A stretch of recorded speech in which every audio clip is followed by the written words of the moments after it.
दोस्तों, सरकारी विभाग में ना जाने कितने घूसखोर घुसे हुए हैं। चाहे वो कोई सा भी पद क्यों ना हो, चाहे वो अधिकारी लाइन का हो, चाहे वो कर्मचारी लाइन का हो, लेकिन वो जनता को बिना पैसे लिए कोई काम नहीं करना चाहते। जनता का खून चूसते रहते हैं। और कुछ ऐसे अधिकारी होते हैं जो बड़ी ईमानदारी से अपनी ड्यूटी को किया करते हैं। ऐसे लोगों पर ही जनता का विश्वास है। और जो घूसखोर हैं, इन्होंने तो बदनाम करके रख दिया है, लोगों के अंदर डर और दहशत बैठा करके रख दी है। ऐसे ही एक गरीब व्यक्ति अपनी डीएम साहब के पास शिकायत लेकर के जाता है।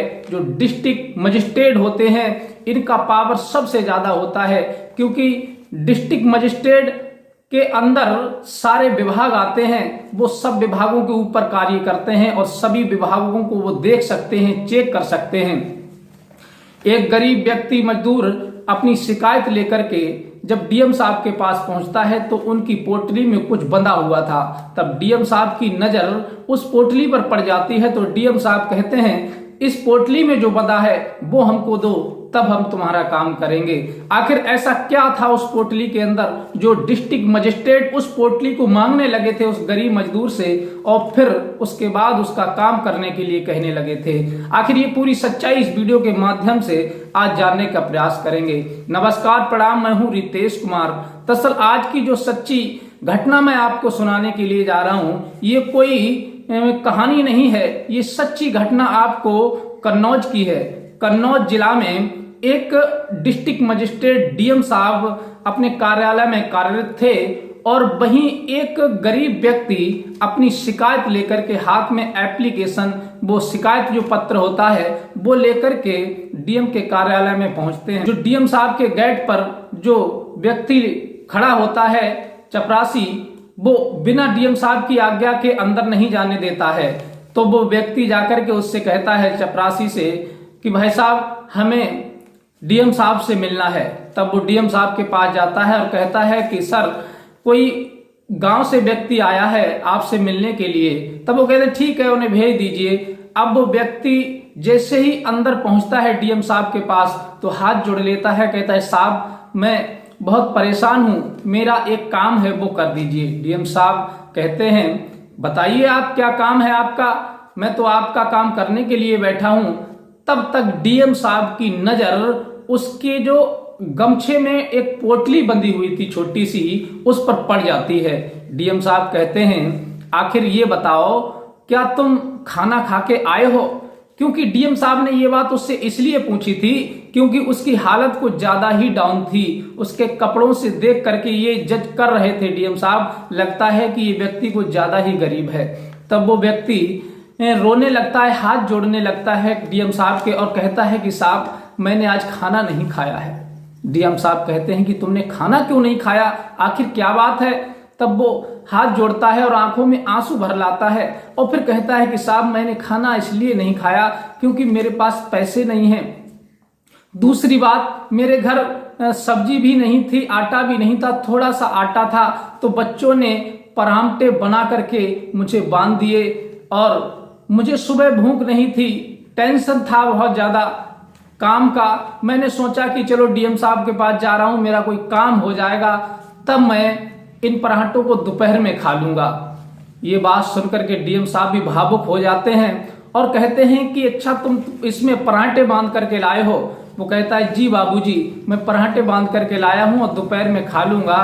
तो वो पूछते हैं कि आखिर सब्जी क्या है तुम्हारे पास? वो कहते हैं साहब कोई सब्जी नहीं है, ऐसे ही नमक के पराठे बने हुए हैं और वो मैं बांध करके ले आया। डीएम साहब उसकी बात सुनकर के बड़े भावुक हो जाते हैं और कहते हैं ये पराठे हमको भी खिलाओ, तब हम तुम्हारा काम करेंगे।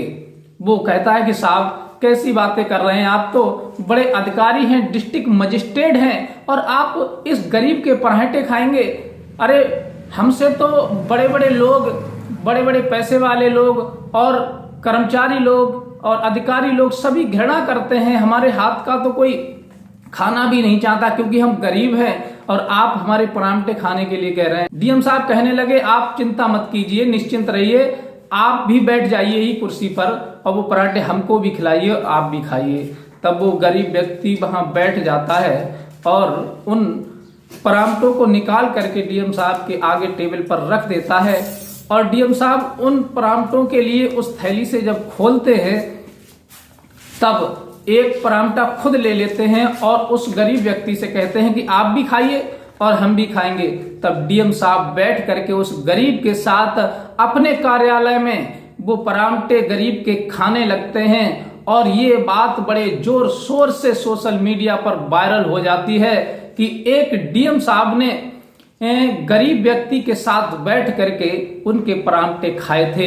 ये बात सोशल मीडिया के हर प्लेटफॉर्म पर बड़ी जोर शोर से वायरल होने लगी थी और हर व्यक्ति उन डीएम साहब की सराहना करने लगा था, तारीफ करने लगा था कि आखिर डीएम हो तो ऐसा हो जिसके लिए गरीब और अमीर में कोई भेद नहीं है, जिसे गरीब को भी सम्मान मिलता है जिस जगह जाकर के और अमीर को भी मिलता है। ऐसे अधिकारी को सभी लोग सलूट करते हैं और मैं भी ऐसे अधिकारी के लिए सलूट करता हूं।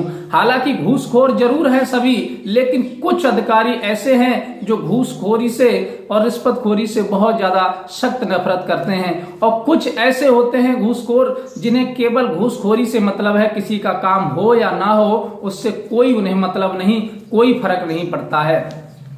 ऐसे ऐसे अधिकारियों के ऊपर ही तो जनता का विश्वास टिका हुआ है। जो जनता विश्वास करके ऐसे अधिकारियों के पास जाती है कि हमारा काम हो जाएगा। और कुछ घूसखोर ऐसे होते हैं जो लोगों को परेशान करते हैं, रिश्वत ले लेते हैं और फिर भी उन्हें टाल बलाय करते रहते हैं, आज नहीं कल होगा, कल नहीं कल होगा। तो लोगों का विश्वास अधिकारियों से और कर्मचारियों से उठता जा रहा है, लेकिन 5% या 10% ऐसे लोग हैं जो घूसखोरी और रिश्वतखोरी से नफरत करते हैं और घूसखोरी लेने वालों को सजा भी देते हैं और उन्हें रंगे हाथों पकड़ते भी हैं। तो ऐसे ऐसे अधिकारियों के लिए कौन नहीं अपने दिल से सलूट करना चाहेगा और कौन नहीं अपने क्षेत्र या फिर इलाके में, अपने जिले में ऐसे कर्मचारियों की कामना नहीं रखना चाहेगा। अगर ये वीडियो आपको अच्छी लगी हो तो ये जानकारी आगे भी शेयर करें और इसी प्रकार की कोई नई घटना के साथ मिलते हैं हम आपको नेक्स्ट वीडियो में। तब तक के लिए नमस्कार।